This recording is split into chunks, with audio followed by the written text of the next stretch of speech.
Hi, everyone. Welcome to our first webinar for our support group for the year. And I'm really excited to be here with you all tonight. This is a topic that I personally have close to my heart because this is the first year that I am homeschooling my youngest child. And I never thought I would be homeschooling. And it's been an amazing experience for us.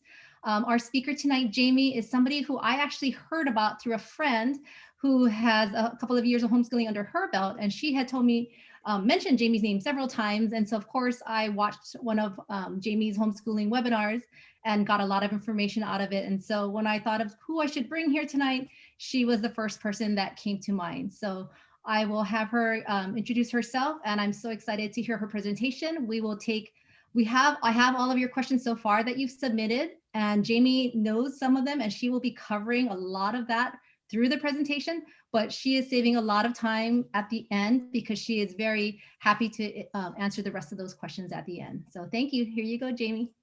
Great. Well, hello, everybody. So my name is Jamie Heston. I am a veteran homeschooler. I started homeschooling when my kids were 3 and 5. They are now 16 and 18. My 18-year-old's going to full-time community college, and my 16-year-old is actually taking a dual enrollment class through Chabot College here in the Bay Area and still homeschooling as well. I'm a former board member for the Homeschool Association of California, and I'm a current volunteer, and I do Homeschool 101s and other volunteering for the organization. I'm also a homeschool consultant, and I do work with families individually, and I'm a community organizer as well within the homeschooling community. I host teen parties, I host moms nights out, I also host Nerf battles, so I'm quite involved. I do have introverted kids, so it works really well to actually host a lot of things because then the kids have to go. So we will be talking about the advantages and challenges of homeschooling your special needs child today. Interestingly, a lot of the advice that I'm going to give you is advice I give to just regular homeschooling parents who don't have a special needs child or have learning challenges. And it's really amazing how just homeschooling in general and the methods that homeschoolers use can be applied to special needs children really to great advantage. This PDF, the PDF of this presentation will be given to you at the end of the presentation. So it'll just be a URL that you'll have to just write down, and it's very easy to remember. So do stay till the end for that. And then again, I'm happy to answer questions at the end as well if I don't cover something for you.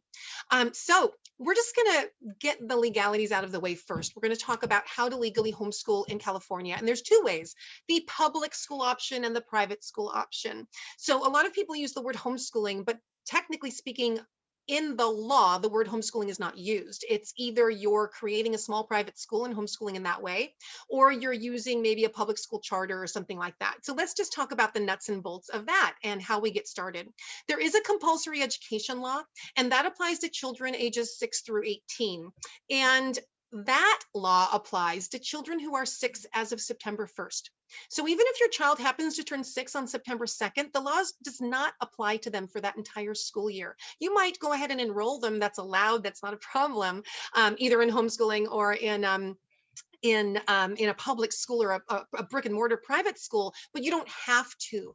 And if you wanted to pull your child for any reason, the year that they were not 6 on September 1st, but you enrolled them, you can for no apparent reason. You can just unenroll them. You don't have to enroll them elsewhere because that entire year, the compulsory education law did not apply. So only when they are 6 on September 1st. And some people ask, well, what if they turn 6, like I said, on September 2nd or November or December or January? Well, remember, in sort of, regular school, we don't suddenly enroll children in the middle of the school year. You enroll them the next September, right? Same kind of thing applies here. You wouldn't suddenly need to have a homeschool legal structure or put them in a school just because they turned 6 mid-year. It only matters what age they were on September 1st, and that the law applies to them if they're 6 on September 1st. Okay, so moving on, the very first thing you need to do is unenroll your child. So whether you're doing the public option or the private option, you're going to unenroll from whatever school you're in first. Now note that in this presentation, anything that's underlined is a link. So you'll get this PDF and you'll have this link now that will go to more information, sample letters, and all kinds of websites and whatnot throughout this presentation. So you don't need to take notes or think about websites right now. You'll just have this link. So you're going to unenroll and you want to get some sort of acknowledgement. You don't need to do it like we used to do it in the olden days where we did a certified letter and all of that. Nowadays, an email suffices as long as you get acknowledgement from the school that this is the case. So public schools. First option is that you might be a credentialed teacher or you might hire a credentialed teacher, and you have to have a credential for the correct grade. And in this way, you can educate your child. Now, a lot of people, we've been hearing about homeschool pods because of the pandemic, and a lot of families are getting together and hiring a teacher. It's not really homeschooling. That's, you're hiring a teacher, creating a small little school. But interestingly, there are more regulations if you do it that way. And additionally, if you decide to sort of educate your child that way all the way through until they're 18, 17 or 18, and you graduate them, you cannot graduate them from a credential. So you need to create a school. So we don't even really recommend that you use the credentialed teacher option. Because it's not functional when it comes to needing to graduate your child someday. And there are some requirements. You're supposed to teach a certain amount of days during certain hours and so many hours a day.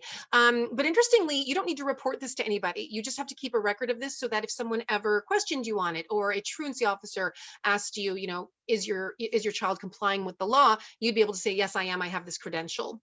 So that's one way. Another way is public charter schools, and these are the public homeschool charters that a lot of people are becoming aware of. So it's different from a brick and mortar charter school.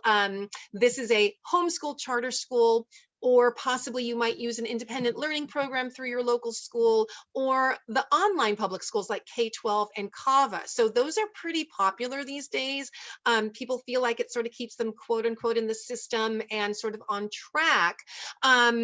The public charter homeschool charters that you may use have a benefit in that a lot of them offer funding. So the funds never actually hit your account, your bank account, but you are able to sign up just like you would with a regular school. You sign up with this charter. Your school is a public school, but you're doing the day-to-day teaching with your child. The benefit of this is that you can maintain an IEP in this way, because when you homeschool in the private school way, which I'll get to on the next page, you don't have access to an IEP. I'll go into that a little bit more. So this is one way to keep an IEP, because you're still in the public school system. You can still receive services. You just wouldn't need accommodations like your child needs to sit up front. You need extra time for testing, etc., because you can give all of that as a homeschool parent who's doing most of the teaching and educating at home. So you can mitigate some of those challenges. But if you're receiving heavy services like speech therapy, PT, OT, and you can't afford that on your own, or you don't have insurance that would cover that, then that is one reason to try and go with a charter. It's a little more strict in terms of requirements. You have to meet with a teacher every 20 school days, which is about once a month. You have to do the state testing, but you do get access, like I said, to some funds, and these funds you can use on durable goods. You could get an iPad or a computer. You could get art supplies. You could sign up for an exercise class or an academic class, that kind of thing. And so the way that works is you meet with this credentialed teacher once a month, and you show work samples for what your child's been working on, and then you let your teacher know, oh, I want to order this or that. Your teacher orders that for you, and then you get it. And if you ever leave the school, you have to return anything that was not consumable. So there are pluses and minuses to that. Now, the problem this year, last year, and this year with this option is that because of the pandemic, and we know that people were leaving the brick and mortar schools in order to homeschool, tons of kids were heading to this public charter option or the private option I'm going to get to in a minute. And so the brick and mortar schools were losing students. And we all know that normally how it works is at the beginning of every school year, the schools will report to the state how many students they have, and they'll get that amount of money. Well, they knew a bunch of students were leaving, and we didn't know how long the pandemic was going to last. So we didn't know if 3 months from now everybody was going to come back. And if they did, they wanted that funding in place. So AB 77 and SB 98 set the funding so that it stayed in place. And that means that the funds did not follow the child. There is a lawsuit out there right now that's challenging that. Don't know what's going to happen with that, but in the meantime, it is what it is. So all of the brick and mortar charter schools and the public schools have their funding set, but the homeschool charters did not. So they only have a certain amount of money. And I understand some of them are doing a lottery system this year. So it's possible you could get in if that's the way you want to go. And you can try for that, especially if it's super important for you to keep your IEP. But this is a consideration when you're thinking about homeschooling. Do you really need that IEP? Or would a lot of the accommodations you have be mitigated by homeschooling? If they're mitigated by homeschooling, then you don't necessarily need the IEP. And know too that if you pop back into school later or a year from now, you can resume that IEP. It would just be another reevaluation and you'd just pop back in. So the private school options, which most people were doing last year because the charters were full and not taking any new people, it's kind of works the same way. The first thing you're going to do is you're going to unenroll from your school, and you're going to file something called the private school affidavit. There are instructions here linked in Spanish and English, and the best advice I have for that is when you do file it is to have the instructions up in one page and have the form up in another, so that you can kind of follow along and file it, step by step, and understand exactly why you're filling it out the way you're filling it out with those instructions. Now, if this were the beginning of the school year, or we're in the summer possibly, I would be telling you that the filing period is October 1st through 15th, which it is. This feels a little weird to people in the summertime because summer's happening. We're thinking about homeschooling for next school year. So we tell our old school we're not coming back. And then we start schooling, right? It's August or September and we start. But we don't have that PSA yet, and we can't file it until October, and that feels really weird, but that is the law and that's how it works. Last year, the California Department of Education told all of the schools in California that, oh wow, lots of people are leaving the school and they're going to be homeschooling. So if you want to verify that the children are enrolled elsewhere, ask for the PSA. And they said this knowing that we cannot file it until October 1st. So the schools started asking parents in August and September for this PSA. Well, they didn't have it because they couldn't file it yet. So instead of the CDE correcting with schools and telling schools you can't ask for it until the 1st, they told parents, go ahead and file it now. We'll leave it up. Well, technically, if you do that, you're filing it for the previous year. But we have special permission from the CDE to file it, even though it's technically for the previous school year. So just know that if you are thinking you're going to stick it out with distance learning through the rest of this year and not homeschool till next year, this situation will come up for you. And they said it's okay to file it early, and then you would file again on October 1st or through the 15th for the coming school year. So now though, let's say today you decide to unenroll your child, or next week. Well, it's no longer the filing period, but schools can be formed at any time during the year. The CDE private school page even says this. So you just file it as soon as you unenroll from your other school. So you can do that all in the same day. You can send off an email. They say, okay, great. We understand you're leaving. Okay, got it. And then you can file your PSA the same day. Interestingly, filing the PSA does not create your school. Filing the PSA is simply one regulatory thing you have to do in order to be compliant with being a school. So really, you're a school first because you've decided to be one.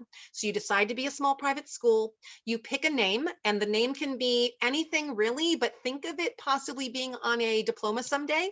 So Happy Day School is probably not going to thrill your then 18-year-old, right? So I picked something called Delano Bay because it's a vacation spot we go to. So Delano Bay Academy is what I called my school. So try not to pick your last name or your street name or something like that, because that might also, match something on a resume someday that your child has to give to somebody. So something serious sounding, and once you have your name, you can go file your PSA. That's really the only thing you have to think about ahead of time. When you file it, you are also going to have to keep a few things on file to be compliant. So you have your PSA, you've decided to be a small school, you've unenrolled, right?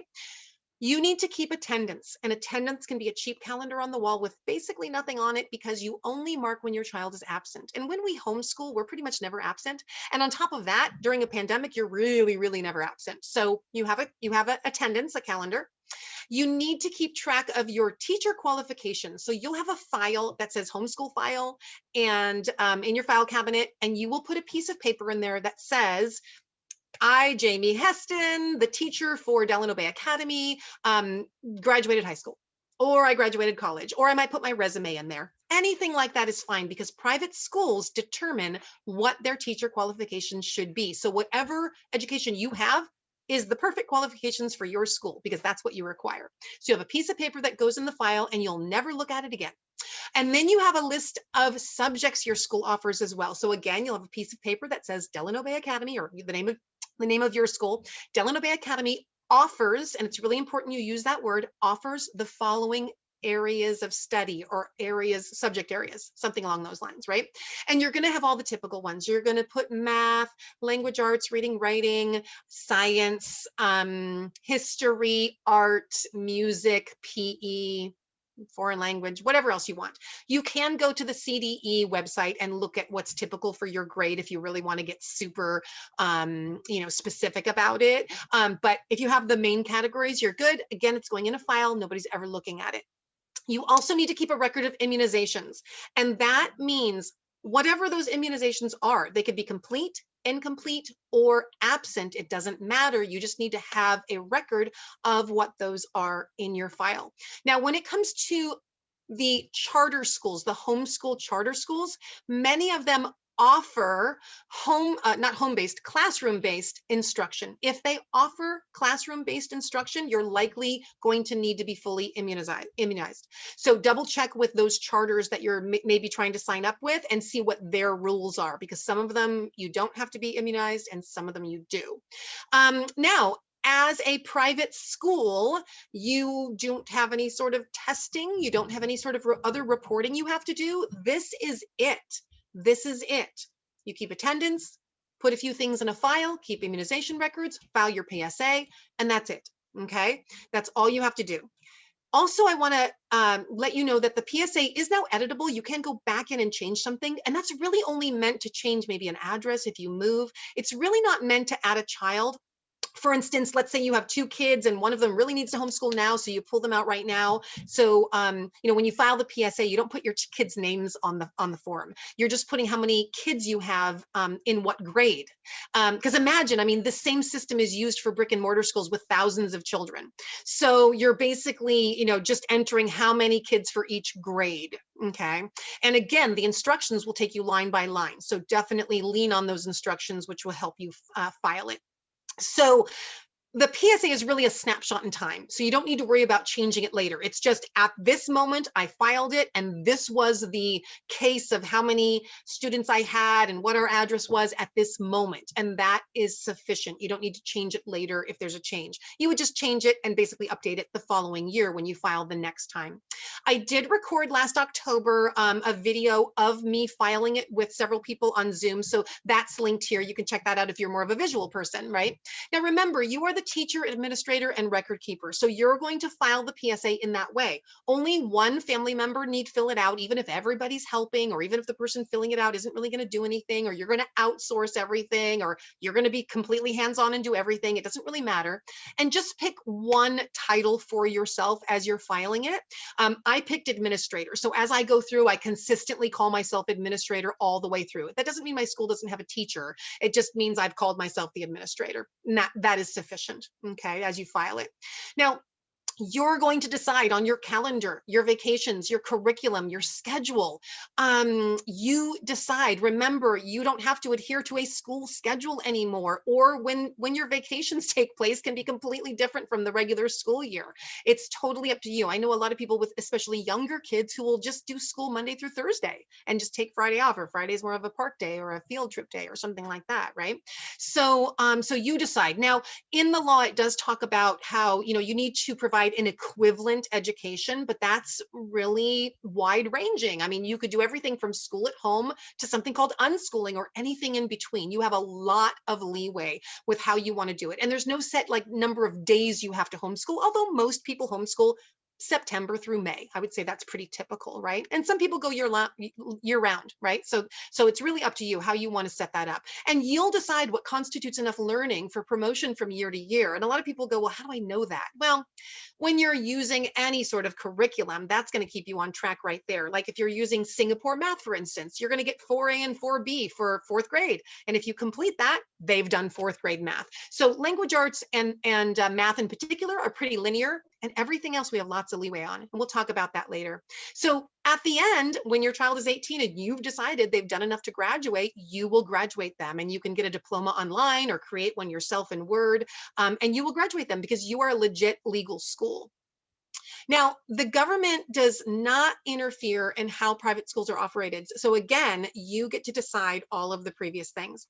There is one final private school option, and that is that I know a lot of homeschoolers or previous homeschoolers who have created a business and filed a private school affidavit themselves and created a school, and they sort of operate a little bit like the charter school does, in that, you know, when you sign up with the charter school, you're doing the day-to-day work with your child, but you kind of check in with them and they're your legal structure. Similarly, this PSP, or private school or private satellite program, private school satellite program, that is similarly set up such that, you know, maybe a former homeschooler or credentialed teacher files a private school affidavit, creates a school, you enroll under them, pay them a yearly fee. I've seen everything from $100 to $500, and they keep your records. So you'll give them your immunization records, and you'll give them your attendance records, et cetera, et cetera.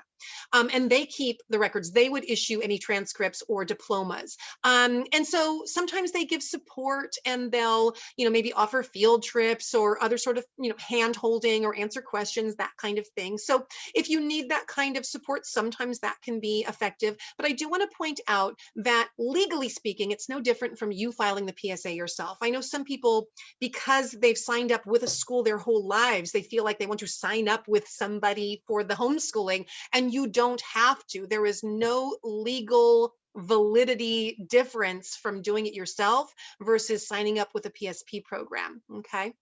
All right, so let's move on. So homeschool methods. Whoops, I'm just trying to move something on my screen here.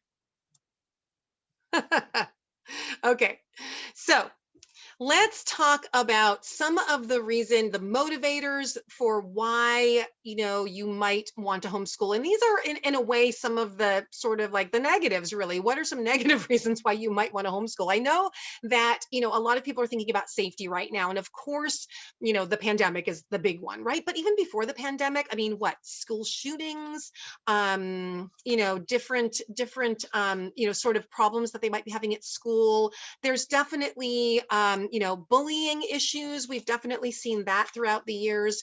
You know, safety issues, negative influences, possibly.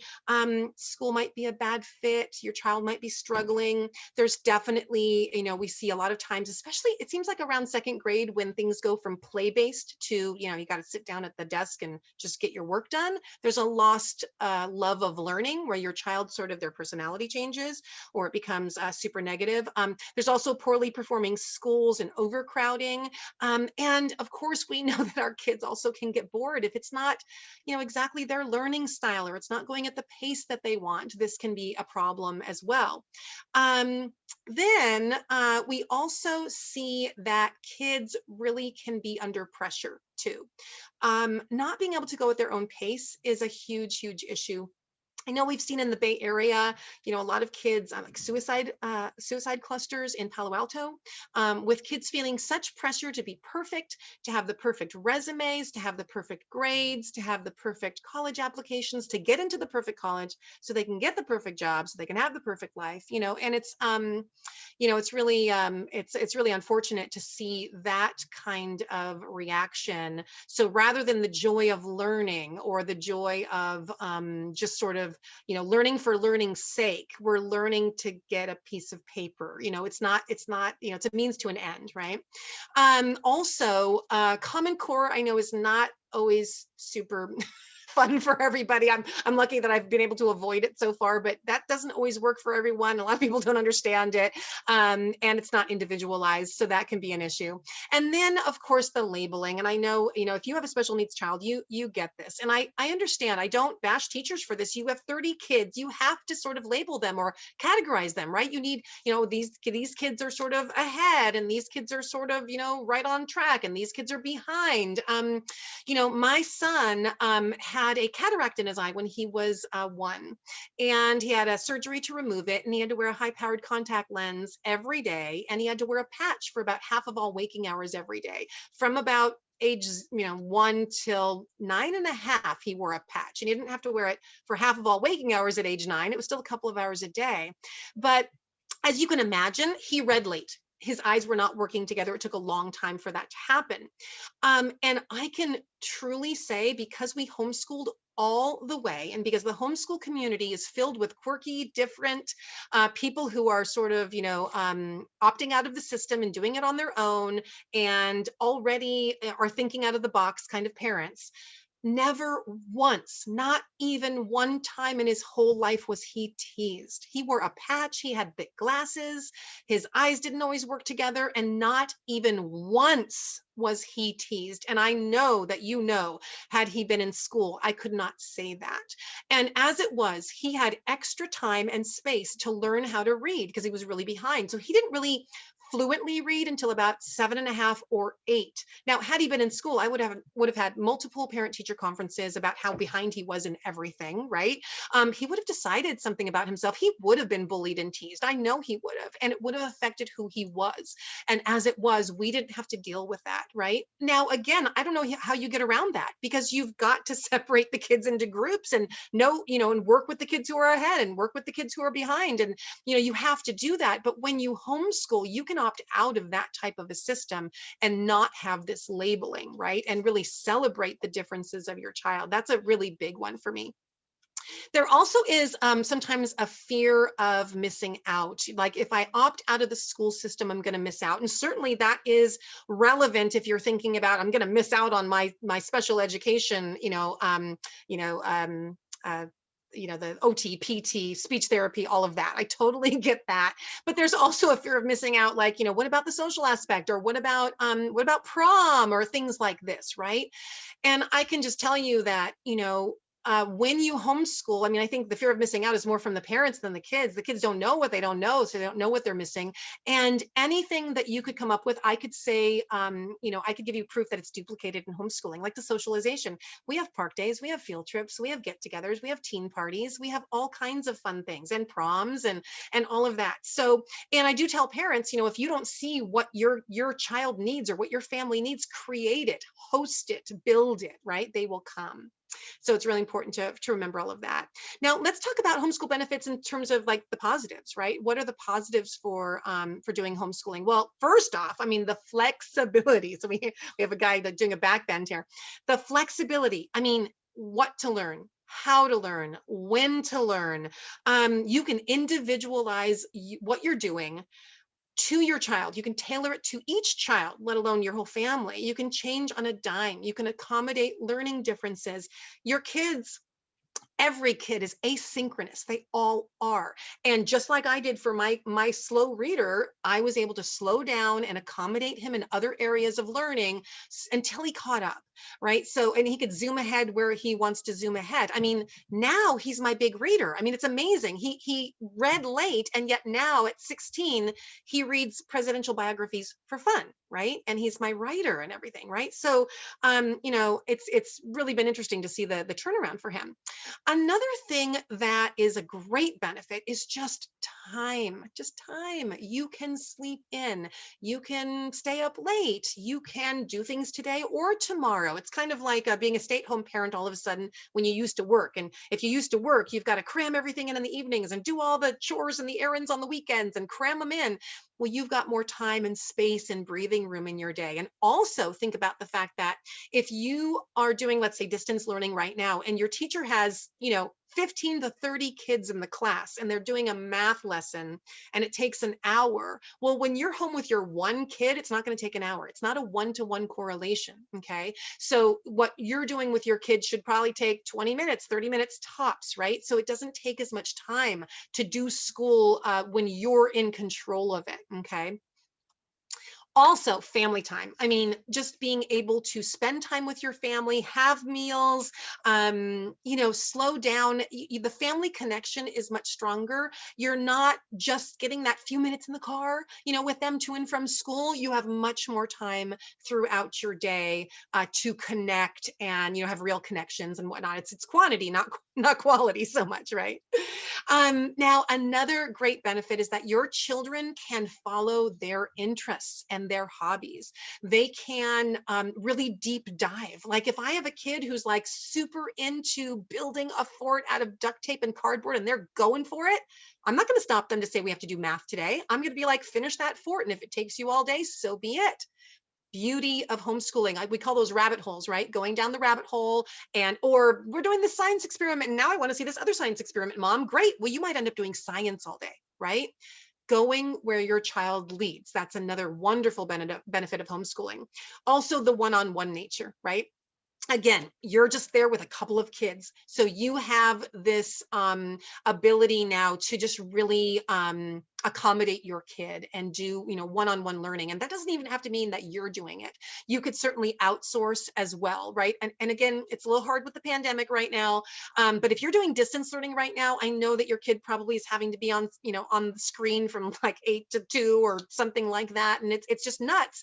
And I can offer that there's lots of cool, online classes and whatnot. And people kind of feel like apprehensive about, going there because they've had such a negative distance learning, Zoom, Zoom fatigue or whatever going on. But know that, the Zoom classes you might take as a homeschooler are going to be here and there and peppered throughout the week once in a while. And hopefully it's something that you and your child have picked together. So it's engaging and fun and not, as how distance learning has been. Another really important thing to remember is, again, you've probably just learned this being home and doing distance learning, is that you can really encourage healthy eating and monitor medications and whatnot. And you can differentiate instruction, right? So you can do things differently. If you're working with your child and you realize, wow, workbooks really are not my kid's thing, just doesn't like workbooks, doesn't take to them, or you have a kid who loves workbooks. I love checking boxes and things, right? You can change it up. Like, oh, wow, the workbook's not really working. Let's try a live class. Woo, live class was too much pressure. Let's do the recordings. Okay, recordings are better because we can, watch them again and again. Or, yeah, recordings, he's just kind of zones out, doesn't really pay attention. Okay, then a person, we need grandma to do it, or dad, or mom, or, or a one-on-one tutor who's interacting, or, so you can differentiate and figure out what works best for your kid, because you know your kid best. You really do. And I know a lot of parents worry that, well, I'm not a special education teacher and how will I know how they're doing? You can employ specialists to give you an idea of where your kids are at. But also, I also think you kind of know. I mean, I think if you think back to your situation with your kids, was it truly teachers who first noticed something, or was it you, right? It was more likely you, I would venture a guess, that you noticed something and brought it to the attention of someone else or a professional to get help. So you do know your child best. Okay, so this is going to be a popular page thing. I think there are a lot of common myths, concerns, challenges when it comes to thinking about homeschooling, right? We're going to try to bust some of those out right now. So first of all, the IEP, I kind of touched on this a little bit ago. So again, you do have to think about that. You'd be giving up your IEP to file the PSA and become a small private school. If you are able to get into a charter, you can keep it. So that's a consideration. But also know there is something called an ISP. If you're not aware of that, it's an it's an individualized service plan. Some schools will offer that to private schools, and sometimes they will offer that to homeschoolers because you are technically a private school. So you have to ask if your school will offer that. And sometimes you can get services in that way. So that's something to ask about. The other big concern I know a lot of parents have is, I'm not a patient person, or, I don't have the time, or I work. And certainly those are challenges. I mean, those are definite challenges and something you have to work around. The time issue, I can tell you that break out of your school thinking box. School does not have to take place between 9 and 2. It can be mostly weekends and then peppered throughout the week a little bit. It can be in the evenings. It can be whenever your child is at their best. Maybe your kid will sleep in for you. And if they will, and if you work, especially if you're working online, you can get up early and work early so that when they wake up, you can work with them, right? So there's lots of ways you can kind of finagle the schedule that fits to your family and works best for you. And homeschoolers are not infinitely patient. I still yell at my kids. We all do. But I liken it to, if you had two working parents and you both were out of the house and your child is out of school and everybody's go, go, go, get up, go to school, go to extracurriculars, do your homework, eat dinner, get in bed, boop, boop, boop, boop, boop, repeat, rinse and repeat Monday through Friday. And then, the weekends are busy too, because now you're catching up on everything you couldn't do during the week, right? Now imagine if one of those parents becomes a stay-at-home parent, right? Now that parent can do laundry today or tomorrow. They have some flexibility. They can, plan the meals and get dinner on the table. Well, now things are much more relaxed for the parent who works as well, coming home, and dinner's on the table. They didn't have to think about that. They didn't have to go pick up the cleaning, because the parent at home did that kind of thing, right? So it's that kind of an idea that, going from hectic and busy and scheduled to a little more relaxed, everybody's more relaxed in that situation. That's kind of how it is when you homeschool. And you may feel like you've gotten a taste of that with distance learning and being home, but really distance learning, you are still beholden to the school. Things need to be turned in. You still have a lot of requirements that you're beholden to. And so it's not the same. So truly homeschooling and being sort of the master of your own destiny and the director of your child's education, it's a completely different thing, and it's much more relaxing, and therefore you can have more patience. And I know with children who are a challenge, beauty of homeschooling is that you can stop what you're doing and come back later to it. You can determine, is this the best time to push or to pull back? Because you have that leeway. You have all day. You have tomorrow. You could, tackle it tomorrow. Because if your child is resisting or crying or upset, they're not learning a thing. Imagine yourself in that situation. If you were upset about something, are you going to take in learning in that moment? Of course not. So again, the beauty of homeschooling is you can just drop what you're doing right then and move on to something else, or get them the nap, or get them a snack, or, have them run around the house. I used to have my kids run down the hallway up and back 5 times just to kind of get their wigglies out, right, at times. And things like, even if you're reading to them, they could be bouncing around and playing Legos and moving. They don't have to sit in a desk and be, controlled, right? So, so this flexibility allows you to have more patience, right? Doesn't mean it's not still really hard, but the homeschooling option certainly gives you that flexibility. A lot of parents are worried about gaps. What if I miss something? And I'm here to tell you that you will. You will absolutely miss something. It's going to happen. Everybody does. Remember that schools in California are different from schools in Texas, are different from schools in Arizona in terms of what they teach. Sure, the basics are similar, but everything else is kind of woo-woo, right? Not everything is exactly the same. And if you have a 4th grader, you've ever had a 4th grader, you know that in California, we learn all about California missions in 4th grade. We build a mission and we go visit a mission and we do a report on a mission, and it's California missions all year long. Well, I'm pretty sure New York, Arizona, Minnesota, etc., are not learning about California missions for 4th grade.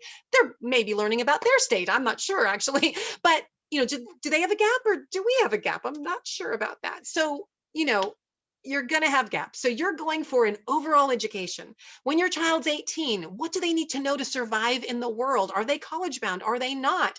These are things to think about, right? What's your overall education that you're looking for? So try not to get too bogged down in the nitty gritty. I mean, there's those books, what my child should know in 2nd grade, or, whatever. And those are interesting, but not, necessary, because they're not teaching all those things in school either. The socialization aspect, again, I've kind of already gone over this. I know that kids with learning challenges often also have socialization challenges, but you can work on those at home. I mean, if they're interacting with any other person, you can work on it. I kind of think about the prairie times, like Little House on the Prairie. They often didn't see other people for a long time, and they were still socialized. There are still ways to work on it. It's not ideal. It's a pandemic right now, but you still can work on those things within the family. And once homeschooling opens up again, there are so many people that homeschool normally, and then so many more people who are going to be homeschooling because of the pandemic who are going to stick with it, that I believe, that I predict really, that homeschool events are going to be packed, because not only will they be busier just from more people, we're going to all be clamoring to, to do things, right? And what if you think, well, but I'm not a teacher? Well, you know what? You taught your child from 0 to 5 all by yourself with no lesson plans, right? No sort of forethought about, how you were going to do it, no credential, and you were able to do it. And I know lots of homeschoolers who are credentialed teachers who say they don't really use their credential because they're not doing group classes. It's a lot of sort of class management skills that they learn, right? So again, we go back to the you know your child best, and you absolutely can teach them. And if you think of yourself as a facilitator rather than a teacher, that can help as well. Don't think of your child as this empty vessel that you're going to pour knowledge into. You're coming alongside your child. You're leading them to information. You're doing things with them. And if you think of it that way, that will help you. There's lots of support out there. This group, PHP, there are Facebook groups, homeschooling with an IEP is one of them. There are definitely support groups out there. So make sure you put support in place, other people in this group as well. So you definitely want to make sure that you have that in place. And as soon as we can all be together, the support is there. It's a little harder to access online, but it is there for sure. Also, homeschooling doesn't necessarily have to be expensive. 30 years ago, homeschoolers did it with Park Day in the library, and that was it. So there's lots of bells and whistles and cool things you can do, but you also can do it using real life and, not spending as much money. Also, testing. What about if I pop my kid back in a year from now? Well, in a normal year, they might test your kid, but they have to take your kid. It's public school. They have to take your child. So they're going to take your child. And in previous years, they might have tested your kid just to kind of see where they land, but then they'll deal with whatever the results are.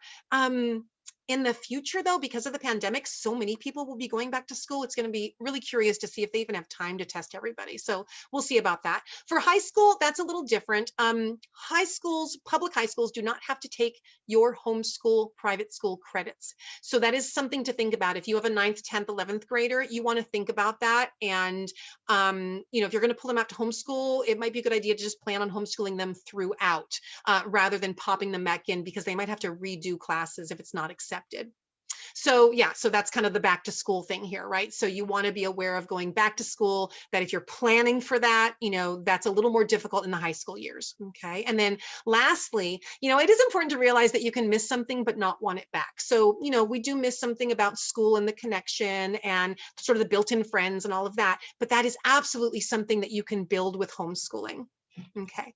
Now, there are a couple of alternative methods I do want to touch on. I won't read this infographic. I'll let you read it yourself. But unschooling is really a self-directed, child-led method of learning that works really well for special education kids, gifted kids, learning challenged kids, because it is more child-led. And I will give some resources a little bit later for looking more into that. So we're not going to go into that today, but you can look more into that. And I definitely feel like it's a good thing to look into, especially if you feel like you're a little bit schooly, because it will help pull you in a more relaxed direction, which is really beneficial to think about when you're homeschooling.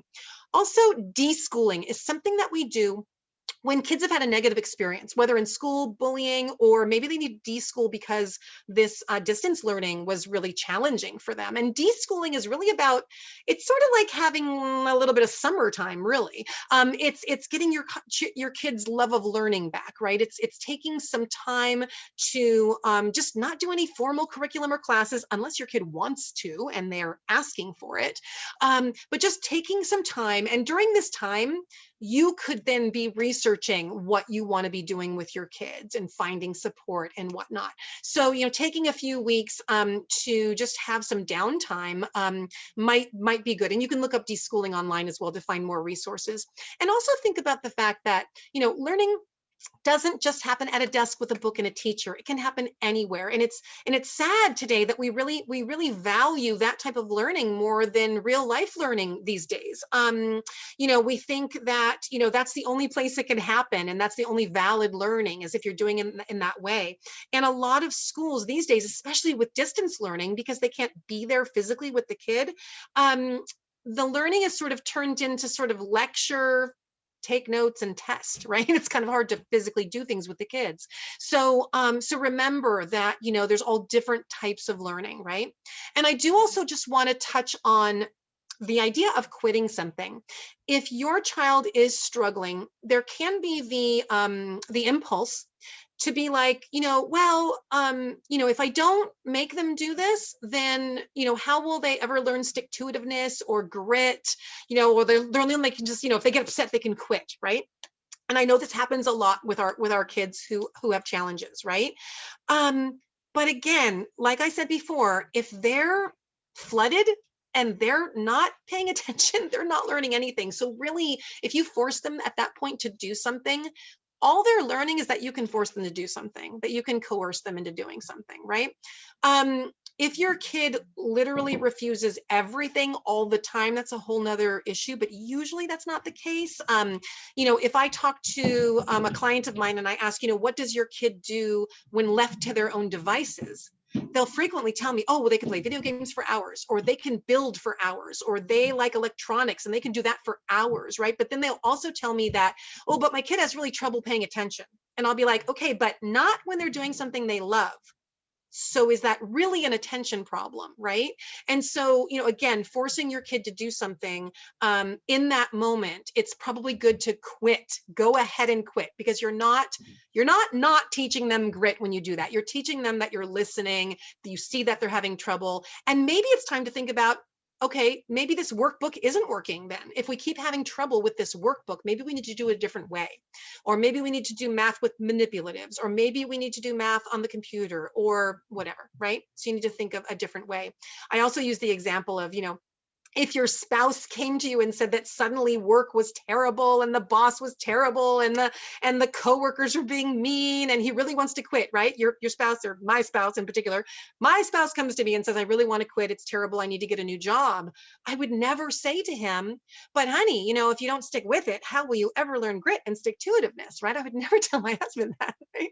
So, you know, and yet we expect young children who are not fully formed human beings yet, don't know what they like or don't like, and should be trying lots of things. We expect them to know, and we expect them to stick with stuff, right? When they should really be trying lots of things, and we should be trying to find out what works with them.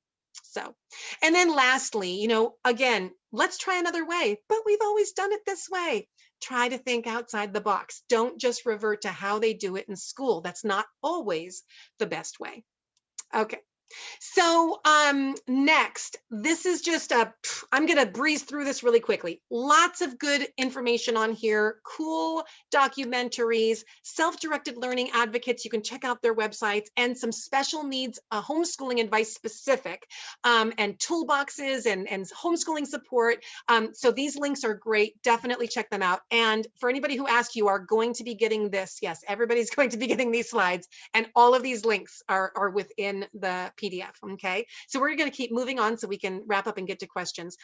I'm going to do a quick dump. Remember, you're going to get this, but this is just an online tool sampling. So these are online resources that homeschoolers use. Like when I think of the go-to websites for homeschoolers and classes and whatnot, these are them. Okay, so we're not going to spend any time really on these, just check them out. Okay, and then at the end, I do want to call out at the bottom of the list, though, this resource list living document. That is a document I started at the beginning of the pandemic that includes a lot of these resources, but even more, because so many became available as, you know, museums and vendors and individual people came out of the woodwork offering things to homeschoolers, because everybody was a homeschool last March and April, right? So I gathered all of these resources and separated them out by subject. So if you're stuck for something, I'm not sure what to do for science, you can go to that document and just pick something, or I need an idea, or, you know, that kind of thing. So lots of great resources there. And then this is just sort of, whoopsie.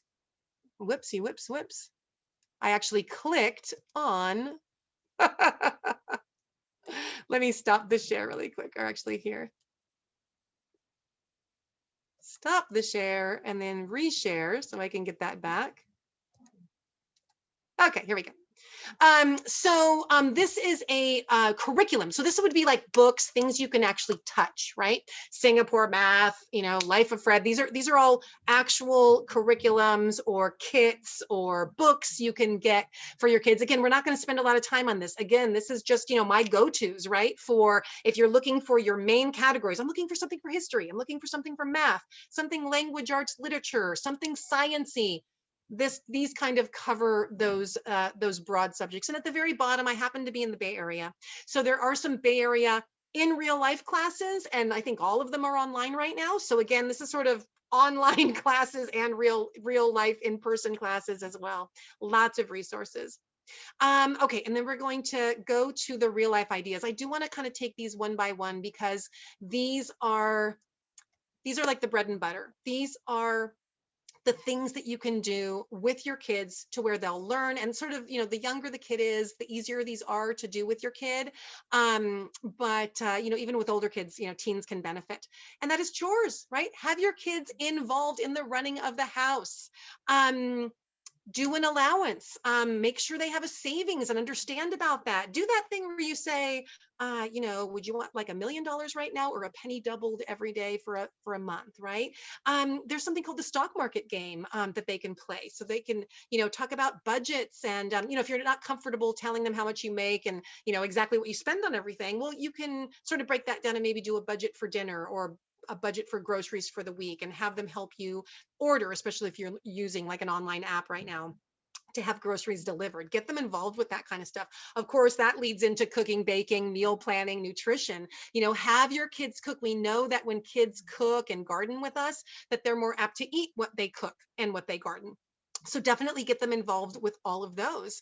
Go ahead and get them involved with gardening and yard work and being outside, right? Have them take things apart and build things. Be a maker, right? Create versus consume. We don't want to just be consumers. We don't just want to only read books, only watch videos, only play video games. We want to create things. So make sure that your kids are building something or making something, right? And that goes along with sewing, knitting, crochet, arts and crafts, all of that, right? And next, kitchen science. Oh my gosh, this is super fun. There are so many experiments that you can do with household materials. So if you just look up kitchen science online, you can find lots of ideas. And if you don't have the ingredients, somebody has made a video on YouTube that you can watch, right? And you can kind of go down that rabbit hole. Something called game schooling is really popular in homeschooling as well. There are some families that only game school for their homeschooling. Okay, so you can play card, dice, and board games. For instance, if you played war with card games, let's say you have younger children. Well, I would use 2 decks, take out the higher cards, and then as you're playing, add them up, subtract them, multiply them, etc. Right? Lots of fun ways to get learning in without really the kids knowing that you're doing learning, Yahtzee, all of that, right?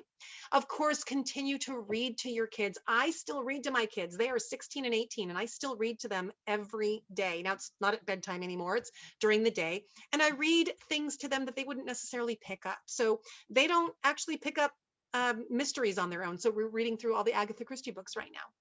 And of course, storytelling and play acting and dress up. Podcasts are wonderful. This link that I have here is to educational podcasts. And of course, documentaries. Oh my gosh, the Ed Burns documentaries are wonderful. You have older kids, and of course, audiobooks. If you're not into reading to your kids, then do audiobooks. Your kids will pick up so much grammar and sentence structure and vocabulary from listening to you read, the cadence with which you read. So if you can get into reading to them, it's wonderful, and keep doing it as they get older. And of course, don't forget exercise and being out in nature, and maybe learning about, plants and, wildlife and that kind of thing, and pet care. You can also build a website or volunteer or get a job or create a YouTube channel or learn to code. I loved to, read and discuss the news with my kids every day when they were younger. And now they look up something and tell me, oh, Mom, did you see this or that in the news, right? And of course, if your kids are younger, you want to find the good news and find the helpers, but you can censor that and still talk about important things that are going on in the world. And of course, when the pandemic is over, we can all go back to normal. there's park days, there's co-ops, and co-ops in homeschooling means anything you want it to. It could mean we all get together every Friday for a park day. It could mean we get together every Wednesday for science lessons, and a parent takes, one parent takes each Wednesday and teaches something. A co-op could be we drop off our kids and this teacher that we hired teaches them for 3 hours twice a week. A co-op is what you make it, right? So a lot of people will say, well, can I sign up with a co-op as a homeschooler? Well, not really, because they're kind of created usually amongst friends. And so you got to just find somebody who's like-minded and wants the same type of co-op as you, and you create one. And then of course, museums, and there's book clubs and hobbies, and there's tons of competitions. There's a link here to a bunch of competitions that homeschoolers get involved with. And again, of course, music, plays, musicals, performances, right? There's so much out there. And you can see within this whole list that you're really touching on a lot of different types of subjects. You've got science, you've got language arts with the reading, you've got math. You have so many different things that are covered within the real life ideas.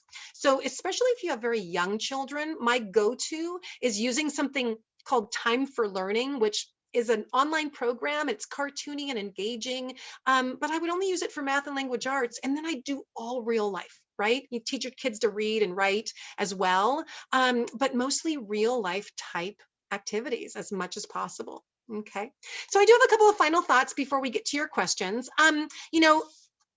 Changing to a full-on homeschooling, from distance learning, you've gotten one step closer to homeschooling, but changing to homeschooling, it's a huge paradigm shift. I totally get it. It is a big deal to switch and do something completely different. But kids really do learn best when their education is tailored to their interests, or sort of created around their interests as much as you can. It's really a chance to do something completely different, right? And I know it's a fundamental change in thinking and a way of being. And I do tell parents that it takes 6 months to a year to really kind of get your groove and find your support people and really feel confident about what you're doing. It takes a little while to get into it, but you'll see that your child is doing well and thriving and growing and learning and more relaxed. And generally speaking, I do see some people go back to school after homeschooling, but most people really find their groove, right? So you got to just hang in there. Also, your kids only get one childhood. They get one childhood. They're a child for a very short period out of their entire life. So you have this one opportunity to do something really different for them and give them this really different way to educate, right? And you can always change your mind. I mean, school will always be there. You can always put them back in if it somehow doesn't work out for you, right? And sometimes you do have to just take a leap and build your wings along the way. So I do encourage you to just try and get that support along the way as you need it, and try things and let them go as they don't or do work out. And you figure it out as you go. It's okay to do that. You definitely do not have to have everything in place on day one. I mean, if you're a planner like me, I know the propensity to want to do that, but you don't have to. You could literally unenroll today or tomorrow and file the PSA and just get started, take some of that deschooling time, figure out what you want to do, and add a little bit day by day. Being behind is all relative, right? Sort of everybody's a little behind right now. And I find that when the students have sort of what's almost really a one-on-one tutor in their parent, curating their education, sometimes they can actually be ahead because you're able to just so completely cater to your kids' needs and what works for them, right? So, okay, so thank you very much. And I will put my website up here, and this is the URL. So it's just tinyurl.com/homeschool special needs. You don't need to capitalize, I don't think. So tinyurl.com homeschool special needs. So hopefully everybody has a chance. I'll leave this up for just a second. And then I do want to quickly look and see the questions that we had. So let's see. Yes, go ahead.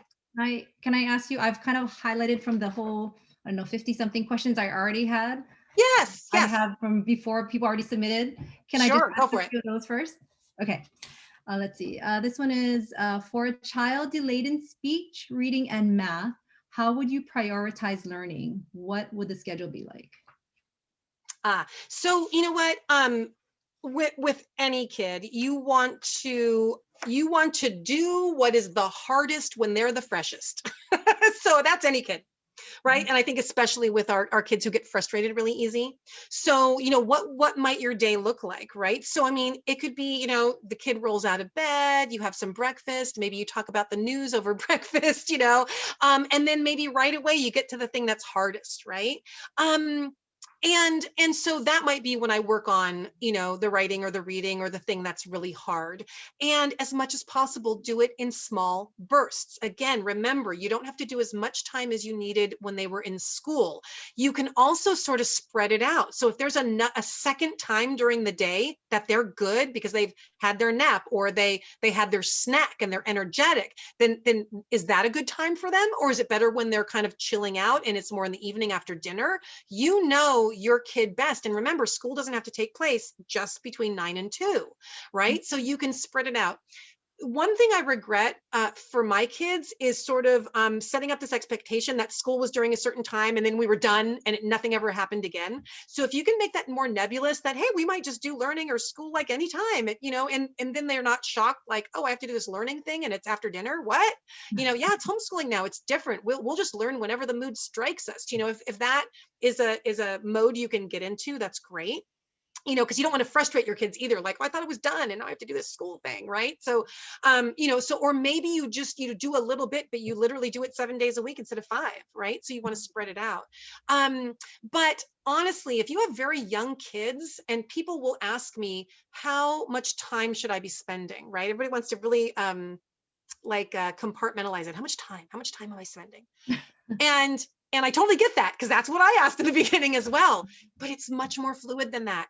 You might wake up and take a half an hour for breakfast, and then you might work on writing for 15 minutes, and then you might watch a TV show called Liberty's Kids that's all about history for 25 minutes, and then you might have a snack, and then you might play a math game, a board game or a dice game or a card game or something like that, and practice your addition and subtraction, and then you might be on the computer for 20 minutes doing time for learning math. And then you might have a live class where you're doing Dungeons and Dragons game or something. And then it's going to kind of bounce around. It's if you think about your week, do you need to work on writing and reading every day? I'd say yes, probably, right? So, okay, I'm going to do that every day. That's Monday through Friday for sure.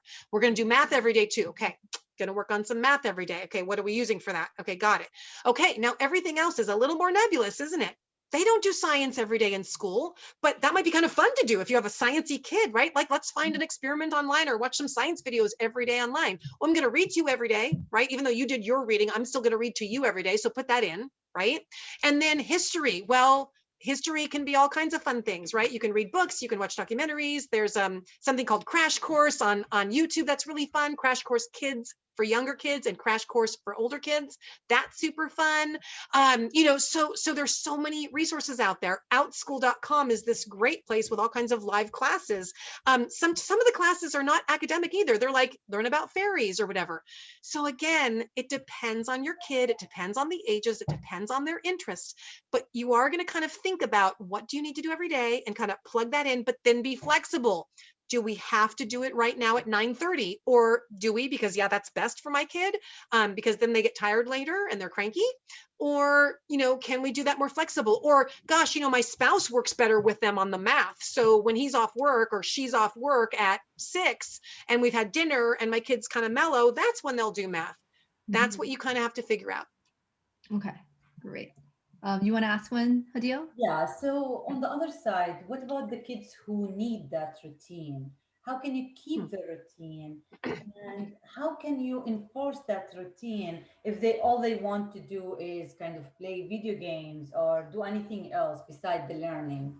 Yeah, that is hard. So that's why it's really your job to find out what is the most engaging stuff you can do with your kid, right? And if you really truly do have a kid who's very, very resistant to schooly things, look into unschooling. Seriously, look into unschooling and see if that's a method you think you could go with. My kids are sort of addicted to video games. So I did have to restrict them, or they would play all day, every day, and never use the bathroom, right? I mean, they would just, so I did have to restrict it. I couldn't go with an unschooling method, like just do whatever and they'll just quit when they're done. Yeah, my kids would never quit. So I couldn't do that. And some kids do need structure, right? Now, it can be hard because you're the parent and you're thinking of yourself as the teacher, but really, no, you're still the parent. You're still the parent and you still need to enforce whatever you need to enforce. But it's also, like I said, it's a balance that you don't want to be forcing them to do things and coercing them. So, find the good times for your kids, and find out what works best. Like I said, live classes versus in-person versus one parent versus the other doing things versus, do we need to go for a walk every morning first so that they're a little bit, if they're really wound up, I need to wind them down. You're going to figure this out. And that's why I say, you don't have to have everything in place on day one, because it might take you a while to figure out that rhythm and what works best for you. So I don't say that, oh, having a schedule is the best, or not having a schedule is the best in being unschooling. It's so dependent upon your family, which is why when people say, well, what does homeschooling look like? I'm like, well, because it looks so different for everybody, which is the cool thing. And I totally get this feeling that because you're starting, you want somebody to tell you what to do, right? But I can't really, because I don't know you and your kids. So you need to figure it out while still sort of hitting those, like, okay, we did math every day. We did some of the writing because I know they need to work on their fine motor or whatever, right? By the way, my big advice for fine motor and writing, if your kids have trouble with that, is working with clay and Play-Doh and Legos and fat pens and whatnot, and working on that as much as possible, and only doing enough writing that you actually have to, right? And then work on keyboarding as soon as possible, because there are so many kids without learning challenges who have trouble with writing, and it's just not as used today. I mean, pretty much adults today use writing to write notes and lists, and that's about it. We all type now, right? So it's not as needed. So to sort of de-emphasize that, is sort of the way of homeschooling these days, is, get your kids to where they can do it, but it doesn't have to be perfect. Maybe they'll just be doctors someday, right?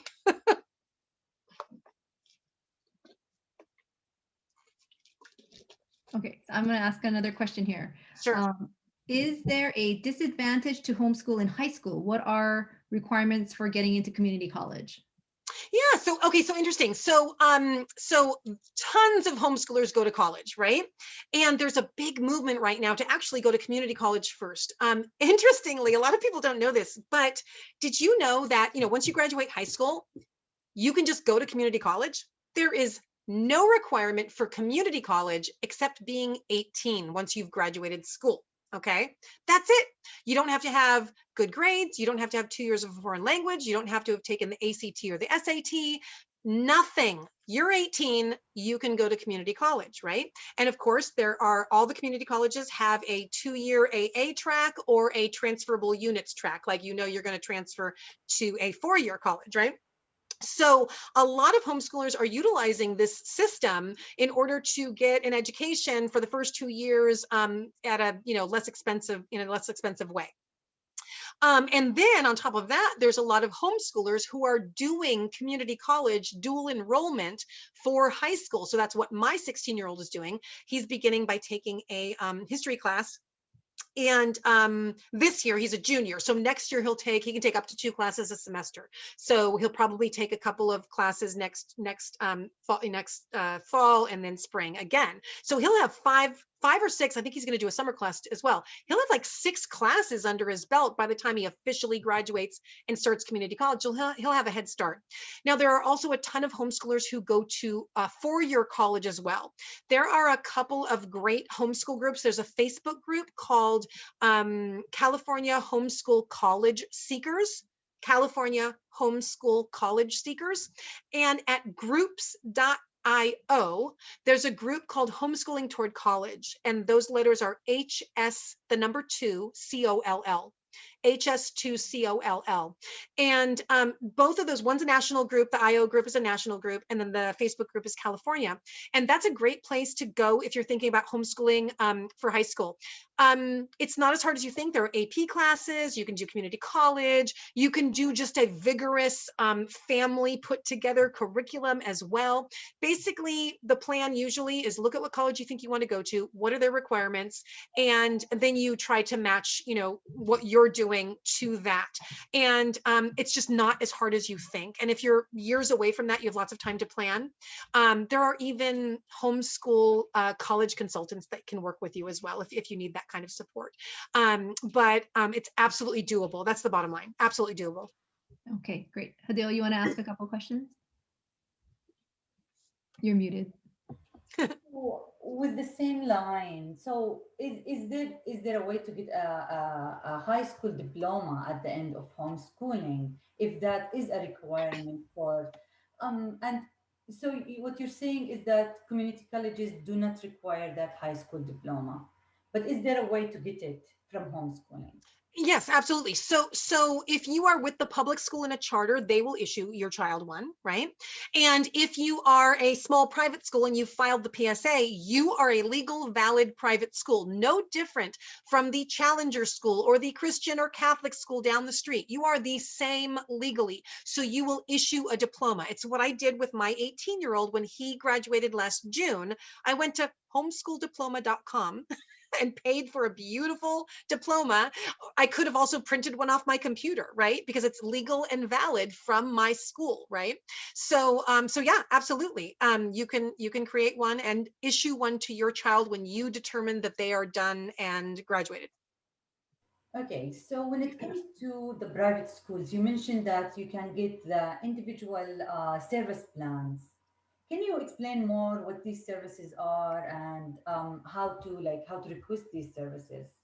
Right. So basically it's just a program that the public school has, and to, you know, to still offer services to families with kids with learning differences who happen to be going to private schools. So you do have to check with your district, because I've heard of some districts who offer this and some who don't. So you just have to check, and the services may be lesser than what you would receive if you were enrolled in the school. But really it's so varying that I can't give a specific answer. You just need to check with your district and say, hey, if I created a small private school and, you know, and was homeschooling my child in that way, do you offer an ISP program, you know, for services? That would be the question to ask. Okay, and for the public option, can you do the homeschooling from home? And I think you mentioned that Yeah. during the Yeah. presentation, but you also utilize the services, right? Like resources, reading Exactly. resources. Exactly. It's no different. You're in a public school still. You're just doing most of the learning day to day on your own. You're checking in with a teacher, but you would still get services. You know, when they do the state testing, you'd get the extra time if that's one of your accommodations, et cetera. Kat, go ahead. Okay, let's see. This question is, after almost a year of distance learning, I feel homeschooling might be best for my 8-year-old. I'm new to this and don't know where to start. Wanting to know, are there local groups that offer support?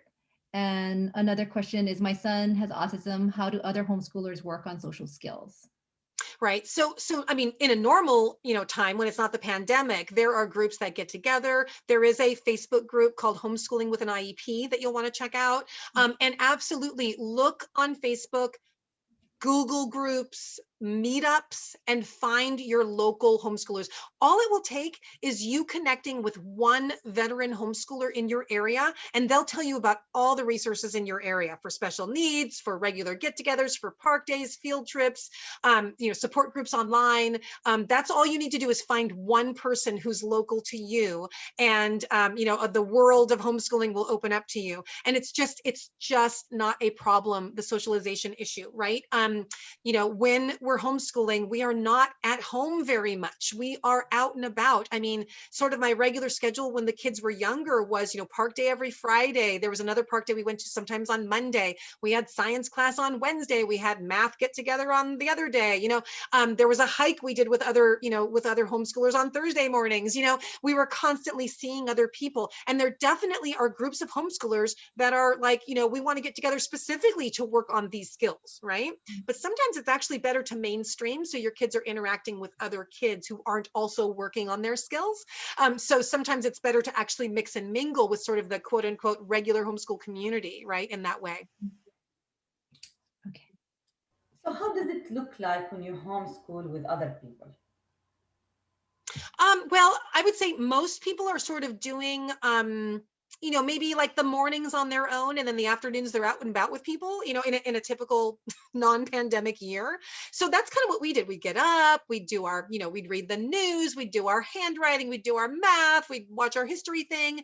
And then the afternoon was when we headed out to a class or headed out to park day or headed out for that hike or, whatever. So that was kind of our typical schedule, was sort of the mornings were together, just the family. And then we'd be out and about with other people. And we had a drama group on Friday nights that went for 2 or 3 hours, and they'd put on a performance twice a year, et cetera, right? So you don't really have that now. I'm usually offering to people that, I've seen kids host, Zoom parties where, hey, a bunch of 13 to 15-year-olds are getting together on Zoom to do XYZ, or we're going to play Dungeons and Dragons, or we're going to play this video game called Among Us. We're going to get together. Let's get together and have the kids play together. Anything like that. I know on outschool.com, they also have classes, where it's art classes or music classes, or like I said, Dungeons and Dragons, where it's interactive. So the kids are talking to each other, so that's how people are sort of getting their social needs met right now. There are also people who are doing sort of, they're potting together. So, they talk with another family or two and they say, okay, you're all working from home, you're getting groceries delivered, you're not exposed, you don't have an older person in your home that's at risk. We're all going to wear masks when we get together. Let's go on hikes together, or let's get together at the park. Or, I'm seeing people do that as well, right? So that's another way that you could, if you're just desperate for in-person and you're willing to take the risk and the other people are, and you're really communicative, that would be another way to go as well, if you just really need that. Because I know some kids just really, really need that, right? Depends on your risk factor, right? Like your risk tolerance, I should say, right? Yeah. This is a question that I'm not sure if it was clear. It was answered there because I know the answer to this one, but if you could explain this. And the question is, can we have part homeschool and part public school? I'm not sure what that means. Part, can we? Yeah, not park. Homeschool. Okay, part. Yeah, part homeschool and You part. cannot, because the public school is going to require certain things of you, right? And especially in high school, right? High school, you're going to have certain things you need to do. But even during grade school, generally not. And there is a caveat to that. Okay, so let me say generally not, because they need your kid in that seat for the whole day so they can count them, so they can get their money, right? Which they deserve if they're doing that, right? But if you're like, oh, we're just going to opt out of some things, well, they can't count you then. And so, but I have heard that some teachers, probably not the administrators, I don't know how many administrators know that teachers are doing this, but I have heard of some teachers giving some parents a lot of leeway, especially if there's a kid with a lot of learning challenges and they just, the teacher realizes the kid is not doing well. And so I've heard of some teachers allowing the kid to pop on for an hour in the morning and then the parent works with them for the rest of the day. I have heard of this happening. So ask your teacher. I mean, all they can do is say no, right? You might ask and say, hey, I've got some ideas about what I would work on with my kid to get X, Y, and Z covered. Can I do that? Would you allow me that? And you guys still get to count me as there. Maybe they would. It depends on your teacher, I would suppose, right? I mean, everything's on the table right now, right? It's a pandemic. I would ask. It cannot hurt to ask. Are there any standards that the parents have to follow when they homeschool for like each grade level? And if you have a child with disability, are there minimum requirements? Yeah, there aren't. When you're filing the private school affidavit, of course, if you're with the public school in the charter, they're going to keep you to wherever they need you to be, right? But when you're homeschooling yourself, it's very, very flexible. This is why some people can use that unschooling method, right? Some kids might not learn to read till they're 8 or 9 if they unschool, if they're radical unschoolers, right? Which would be unacceptable if your child was in a school. But we know from lots of studies that even children who read late, eventually sort of mainstream and catch up to your average kid, so does it really matter if they learned later, if they eventually catch up, right? So not really. And I do know some people who will look at the California state standards, which is at the CDE website. You can go look, right? And it'll say what your kid should know. And certainly you could use that as a guide. But I think once you kind of get your feet wet and get comfortable in homeschooling, you really start to move away from that because you see it's somewhat arbitrary, and that if your kid is learning and doing things and showing you stuff, and you're talking about what they're learning and they're getting it, and you have more of a confidence that they are learning, and you don't feel the need to compare them to what the school's doing. It's a little like teaching to the test if you do that, rather than just letting the learning happen, keep them on a linear track with continuing to learn more math, and eventually getting into harder math, that kind of thing, and always improving their reading, writing, and communication skills. But really, it's all those soft skills that you're working on, right? It's learning about history or science from age grades K through 8. They're relearning a lot. They're learning more deeply as they go. It's constantly changing. It doesn't really matter if they learn about the periodic table now or the water cycle first or second. I mean, as long as you kind of cover a lot of those topics over the course of these years. So especially if you're thinking you might do this longer term, you have lots of leeway. If you're thinking, oh, I'm just doing this for 6 months, it might behoove you to kind of keep quote unquote on track. But unfortunately, if you do that, you're kind of missing out on what I call eating the cake, because you've got this beautiful, chocolate cake in front of you, the homeschool cake, right? And I'm offering it to you, like, take this cake. It's so cool and so fun and flexible and yummy. And you're like, well, no. I mean, we're not going to have cake next year, so I'm not going to eat the cake. We're going to do it just like school. You're kind of missing the point, right? You're missing the opportunity to do something really different and cool and unique, right? And so, think about how behind all the kids are getting with distance learning and how worried we are. Trust me, if you homeschool and you're giving them this individualized education and individualized attention with a flexible schedule, they will learn at least as much as they're learning in distance learning. And I would venture a guess, if not more. So I just can't imagine your kids being behind after homeschooling versus the distance learning that's being offered. So eat the cake. Because you're gonna read, because you have a bunch of questions. Go ahead. No, why don't you? Because I don't know where you are in the chat, but I can see that there's a bunch. If you could read them. Okay, so I'm gonna ask about 2 questions about financials. So can you get paid for homeschooling? That's one. And yes, that's what I was thinking. Ooh. There's nobody who will pay you for homeschooling your kids. Yeah. The other one is just discussing the financial aspect of it. How much does it cost to homeschool your kids?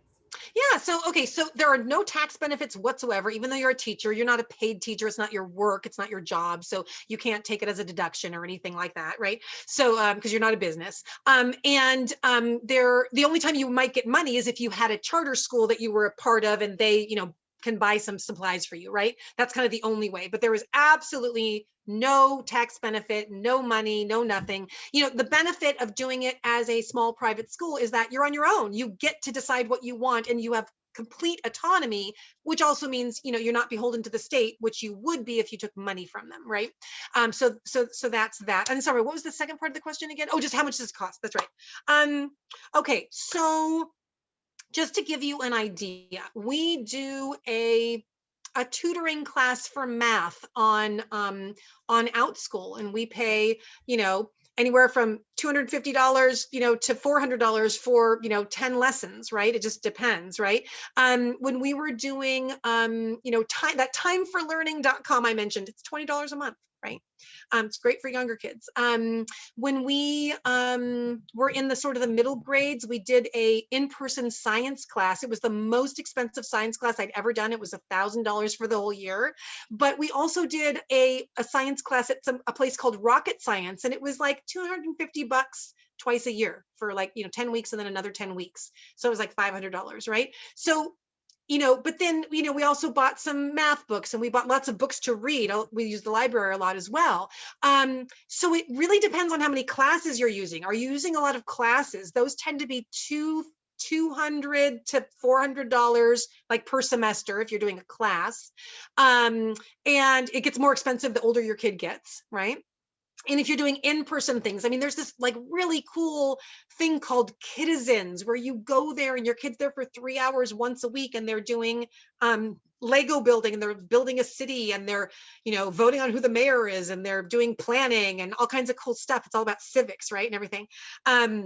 And that's a few $100s for a semester, right? So, I mean, it just depends. So you could spend, anywhere from, just, hundreds of dollars to thousands of dollars. It really just depends on, which way you're going with it. And if you're going with lots of tutors, or you have a real life in-person, helper, well, that's way more expensive, of course.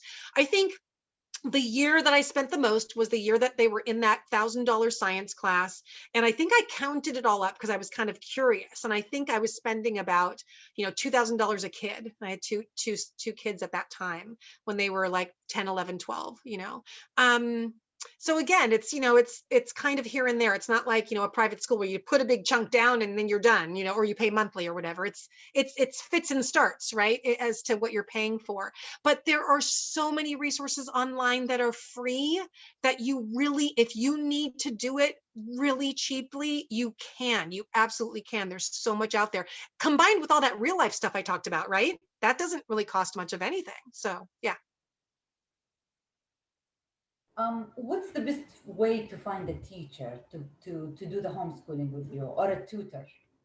Yeah, so I mean, OutSchool is pretty great. Those are mostly classes, although think outside the box. There are teachers who are willing to do tutoring or work individually with your child. So you can go on OutSchool, and if you find a really cool teacher, but your kid doesn't like the class or wants individual help, then you can ask that teacher, that your kid connected with, if they'll do an individual class. We actually did that for our math class for my 16-year-old who has a lot of math anxiety. So it worked really well to just do an individual class, with him. And now he really understands math and actually likes it rather than hating it and dreading it all the time. In person, a lot of word of mouth. A lot of times you can check with college students, again, when we can do in person. There are a lot of people who are sharing resources on the Facebook homeschool groups and whatnot as well. Like, I'm looking for this or that, so when you're looking for something, that's a great place to go to see if anybody has a recommendation. And like I said, utilize grandmas and grandpas and relatives as well if they're into doing that, especially if they're safe to be around because of COVID. You can pretty much outsource everything if you really want to. At this point, because my kids are teenagers, I'm reading with them. I'm kind of going over homework if it's needed for the math. And I'm checking in about the homework for the history class at the community college and whatnot, but I'm not doing much with them anymore. I'm more of like a typical mom who's checking in on homework. Did you do everything? And just sort of overseeing everything. I'm not really working with them anymore. But when they were younger, we did everything together. We cooked and baked and did cooking classes and did science classes together. And I sat there and watched them while they did them, or we did them together. And, and I got science experiments, and we actually hired a teacher who came in once a week. And then we had other kids join, and they did a science lesson once a week. And so they did the thing where you change the color of cabbage, and we did dissections and cool things like that. There's a really cool website called homesciencetools.com where you can purchase dissection kits and stuff like that. So you could do one a week for a long time doing that, and they're pretty inexpensive. So lots of fun ways to do stuff where you don't feel like you're necessarily teaching, you're doing things with your kids. You're doing a dissection with your kids. So think of it again as doing it with them rather than, again, like, I'm teaching you all this information. And think about the fact that we don't, like, right now as adults, we don't remember most of anything from school, from grade school. We're not expecting our kids to memorize. When do they need to memorize? Really, they need to memorize if they're going to have a test. We're not testing them as homeschoolers. We're just learning. We're just soaking up knowledge, learning about our world, going about our day. And they're learning as they go. And some things they'll retain and some things they won't. But you don't ever need to really test them on it because they were exposed to it. They learned about it and they don't need to keep retaining it. They can Google it if they need to know it later. They don't need to know that a specific general on a specific day won a specific war, but they do need to know, the big picture stuff, right? And so that's what we're trying to impart upon them as we go through our day. So I hope that you won't necessarily outsource everything, that you'll do some things with your kids because it actually can be quite fun. I know in the beginning it does feel kind of oppressive and hard, like it's all on your shoulders, right? But that's why I say take it slow and go slowly as you add things that work for you and your family. And I just wanted to chime in there as someone who's been homeschooling since August, and it has been really surprisingly very fun. I mean, to see your child get interested in something and to have that flexibility and time to dive down those rabbit holes, and just has been amazing for her to come up with things and show interest in things, and then the knowledge they retain is just so much richer because Yes. they found it on their own. And also the whole, like you said, the whole family gets involved. And so we are doing science projects. And so, another child will say, oh, what is this? What are you doing? Or we're doing art. Oh, I want to do that because she saw the art box kit come and was like, oh, that looks really fun. So my teenager will join us and do art with us. And or we're listening to a cool audiobook and she's like, oh, what book is it? And so she'll sit down with us. And so even my child who is not being homeschooled finds it so interesting that she'll sit down and join us. We do a poetry tea time every week. Family members join us for that. So Yeah. I just wanted to add that. And on that note too, I did see in the chat that somebody's asking about what if you have one child who's homeschooling and one at school. That happens all the time. Lots of people will have one child in school who does just fine and is totally adjusted and loves it and wants to see their friends and is good with it, while another child is melting down and flipping out and cannot handle the distance learning or in-person school, and that child gets homeschooled. It's absolutely totally typical that there are families that do that. Absolutely. Yeah. I think there's some people that were trying to raise their hand, or Hadil, do you want to? Yeah, let's give a chance to that as well. All right, so I see a couple of hands. Swap. Yeah, that's me. Yeah, go ahead. The main reason I'm leaning towards homeschooling my kid is he's interested in a lot of subjects while he's lacking in too many subjects. So like he's interested in languages and math while he's lacking really in like social studies or any kind of history or economics or science mainly, which is like where the kid has a lot of hands-on scope to learn in general also. So if I happen to not be able to get him to show interest in doing the subjects again, even after homeschooling, so what kind of negatives will I be seeing in terms of his future development? How My old kid is he? is 8 years old. Say again, how old? He's 8 years old. 8. Okay, he's very, very young. That's still very young. Yes. You have a lot of time. So I would see if there are ways to incorporate, things that he loves with the topics that you're trying to do. But honestly, at that age, what are the topics you said he is not doing?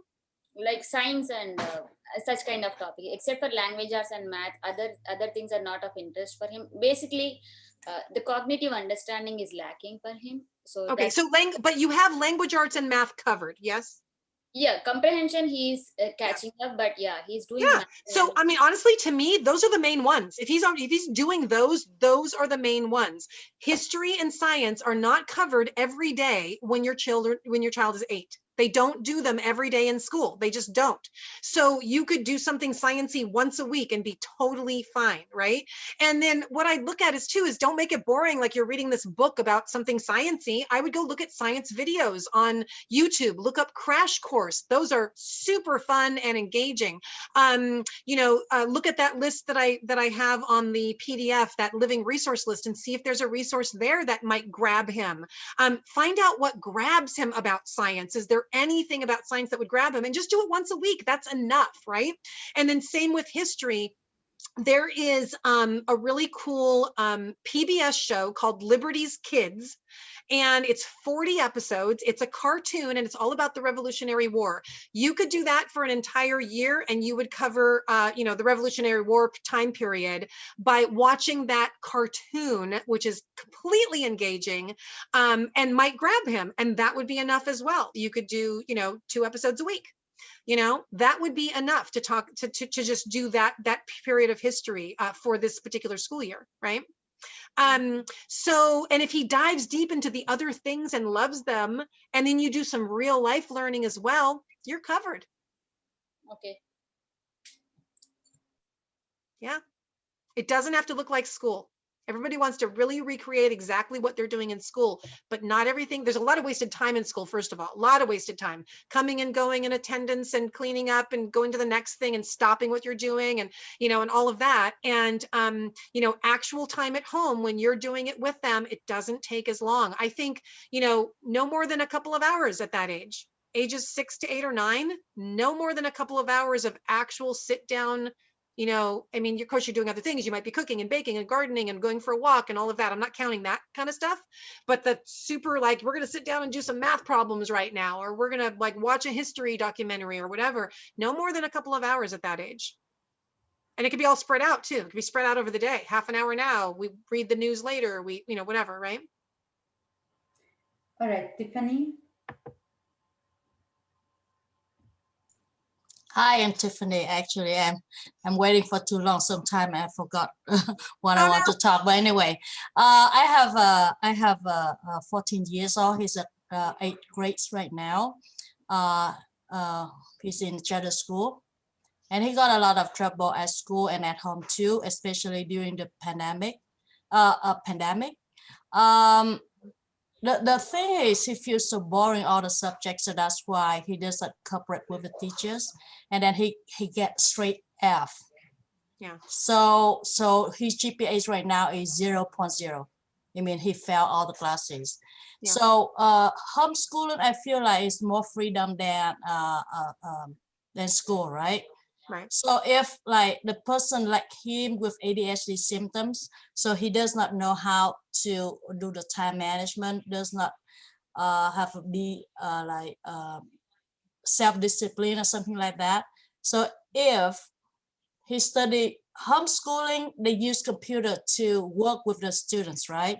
So if he does not cooperate, it seems like when you have give him the homework, he doesn't want to do this. When we want to talk to him, he doesn't want to talk back to the teacher. So how do we help those kinds of students? Yeah, so that, and he's 14, right? So that's kind of rough. But he's in 8th grade right now, correct? 9th grade. Okay, so he's in 9th grade. So here's the thing. So remember, and I don't know if you were here earlier when I said this, but when you homeschool for 9th grade, if you are thinking you're going to pop him back into school, that could be an issue, because anything that you do in a private school, they do not have to necessarily take your credits or accept what you did or your grades or anything like that. So this is a consideration that you need to think about. Are you going to just take this on and homeschool him throughout? Okay, which I could see him benefiting from. At this age, I would be talking to him about what does he want to do in life? I mean, he's 14, he's old enough to think about what kinds of things is he good at? What does he do when left to his own devices, right? What is his aptitude? What things does he love, right? And can you start educating him in a way that's going to put him on a path toward being able to do that thing in real life someday, right? To make money at something. Because even kids with ADHD concentrate on things they love. So what are those things? So that's where I would start, is to really talk with him. If we could just take you out of school and homeschool you, what kinds of things would you want to learn, right? Because as the private school, you get to determine what he does, and you could do sort of what I call radical unschooling, which is, whatever you think is going to fit well with him and help him succeed in life, whatever that is. Let me give you a quick example.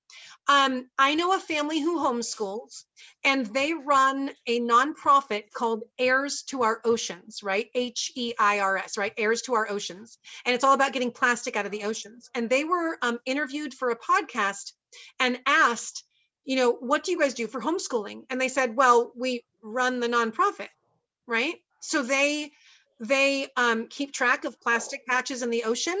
They keep statistics. They write speeches. They run clubs. They have their clubs all over the world, sort of that, getting kids on board with doing this. So they talk to the kids and the leaders of those clubs. They go talk to legislatures, to the legislature to get laws changed, et cetera, et cetera. They get interviewed on podcasts, right? They're doing all of these things. And that's what they do for school, right? So what does he love? What is there a business you guys could start and he could learn? Like at one point, my kids are super into Nerf blasters. I run Nerf battles and everybody shows up with their toy Nerf blasters and their foam darts, and we all shoot each other. And you can modify, I bet you didn't know this, you can modify Nerf blasters, you can upgrade the batteries, you have to solder, you have to know wiring and switches, you have to know physics, and because we wanted to support my kid in this engineering, stuff, we started a small business, and we have a CNC machine, and we aluminum mill these little cages that go inside Nerf blasters that have automatic, automatic shooting. And so we got into that. And so the kids learned how to run a business and how to package things and ship them when we sell them, right? So is there something like that he is into that you could turn into a business, or you could turn into a learning opportunity that would prepare him for life? Maybe this kid is not a college bound kid. Maybe this is more of a trade bound kid. These are things that you need to talk with him about. He's old enough now to incorporate what he wants in the plan, right? On the PDF, on the media resources page, was Blake Bowles. It's BOLES, blakebowles.com. He is all about self-directed learning, especially for teenagers, and figuring out what their life path is and helping them find a way. I would definitely recommend that for you. Another thing is right now, like I keep like talking with him, but the thing is he doesn't want to talk to me because like he just say, okay, the most thing I love is the games. So during the study time, he just like sign on the Zoom, and then he use that time to play games most of the time. So how can the homeschooling can control him in this case? There are softwares that you can get. There's one called Kaspersky Kids. There's others, but I used Kaspersky Kids. It's KASPERSKY, Kaspersky Kids. And it's something you can put on the computer, and you can lock out everything except for what they're working on, so that during class time they can concentrate on just that thing. And when I used it for my kids, I told them, this is not a punishment. You're all over the place, and I need you to focus on this because I'm paying for it. And this was in homeschooling. This wasn't even distance learning, which is probably pretty horrendous, right? So this was actual homeschooling classes, and I was like, you're clicking on other things. And so I put this software on there, and it kept them focused just during the time they needed to do the class. Once they were done with school, I disabled it, right? So they could, get on whatever they wanted. So getting some sort of a software like that is really, really helpful to kind of help them focus. And I told them, my kids, that was the thing, that them helping them focus, it's not a punishment, right? I think that my boy is more intelligent than us, because at school right now, they have all kinds of software to control the student. They have a focus software. They have a software to control that the student cannot go to any other sites beside the school sites, but he knows how to get around it. Yeah. She muted. Okay, but Tiffany, then maybe that's what he needs to be doing. Maybe he needs to be coding and learning computers, or maybe he'll be an IT person at some point. So use that, find a mentor. Is there somebody in your life who is a computer programmer, who is an IT person, who can talk to him and maybe mentor him? And maybe that's what he starts doing for homeschool, is hacking and computer stuff. I mean, really, that's what I would be looking at with him. If he's good at that, then maybe that's what he should be doing. And, you know, get him off the distance learning and get him on a path to what he's going to be doing in real life, because school right now is a waste of time for him if he's totally bombing it and getting zeros, right? So get moving on to the next thing. What's the next thing? What are you going to do to make money someday? Let's get you learning about that, right? I thought that my older kid does have an aptitude for computers. So we found, I live in Hayward, California, and down the street from us is a computer shop where you can take your computer if it's broken, or, you know, something, your software is not working or whatever. And I called them and asked them, hey, can we come do a tour? Because my kid is looking at, you know, possibly going into this kind of, you know, work. And we ended up talking with them for 2 hours, and my kid impressed the hell out of him. He was 15 or 16 at the time. And he just talked their ears off, you know, about stuff. But then he decided, no, I don't think I want to do that. I actually love history, and I think I want to be a history major and see where that takes me, right? So that's what he ended up doing. But these are the types of things that you could be doing. Like if he's into gaming, well, what does it take to be a gamer, to be a professional gamer? Or what does it take to be a programmer of games? Look into programs like that, right? Um, what is the name of the software you just mentioned? Yeah, I'm going to type it in. Yeah, that would be great.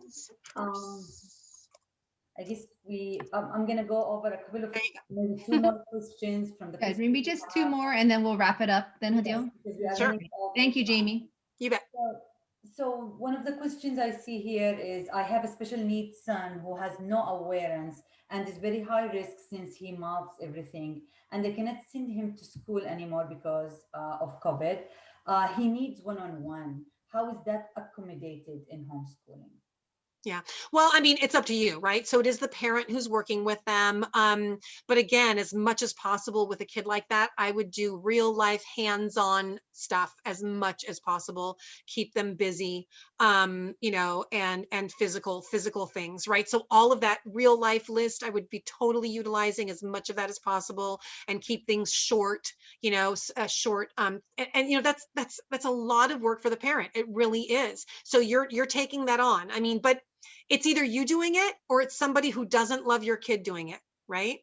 So you're either paying somebody, or it's somebody in a school who's doing that with your kid, or it's you who loves them and understands them and all of that, right? So, you know, so as much as you can tag team, if you have a spouse or a partner that you can work with, or other people, that so you get a break, you've got to get a break. I made sure that I always, you know, got a massage every couple of weeks, or went to the chiropractor, or I go to regular mom's nights out. You've got to make sure that you have some me time, so it's not all on you all the time. So make sure to build that in. And if that means one day that you don't do anything academic whatsoever, so be it. Right?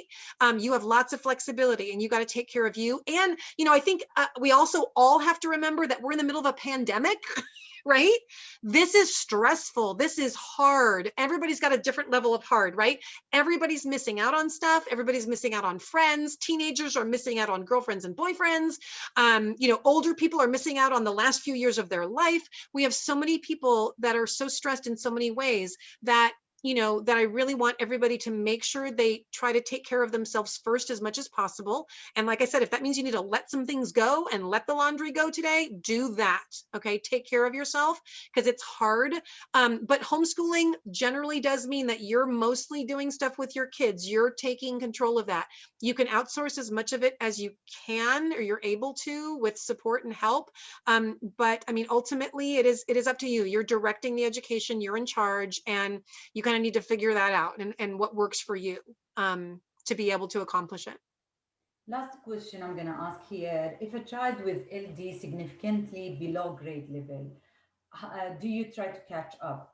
Well, I mean, I think you're always in a way trying to, but like, I mean, you also have to go at your kid's pace, right? And this is just with regular homeschooling or with a learning challenge, right? You're just always trying to get to the next level and improve and help your kid, right? So, you know, so, I think though that naturally, just when you homeschool and you're working one-on-one with your kid, or you get them a tutor, or you're, or whatever, that I think they have a better chance of catching up. And especially with homeschooling, because you're not beholden to this go pressurized schedule with the distance learning right now, because it's more relaxed, you have a better shot of actually improving more quickly, because you can be more relaxed about it. You can be working on it today, and if it's not going well, you can stop and pick it up tomorrow, rather than just pushing through because you got 20 more minutes of class to go, that kind of thing, right?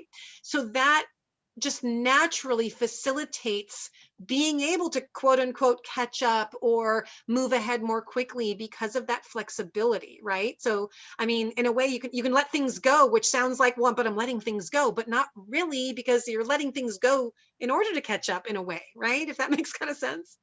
That's an easy way. Yeah. If all else fails, that's another way. JamieHeston.com. Yeah.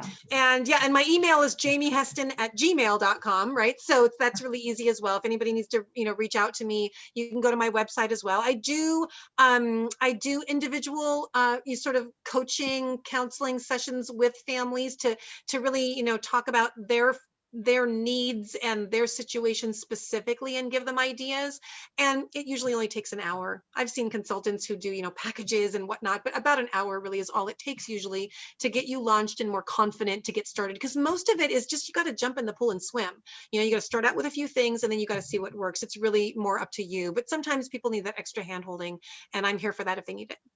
Perfect. Well, thank you very much, Jamie. I think everyone got a lot out of it. I saw in the chat, people were saying, thank you so much. Excellent. Wonderful. Good. Thanks everyone for joining us. And I hope you guys all have a good night and do well with whatever you choose to do for schooling for your child. Yes. Good luck, everybody. Take care.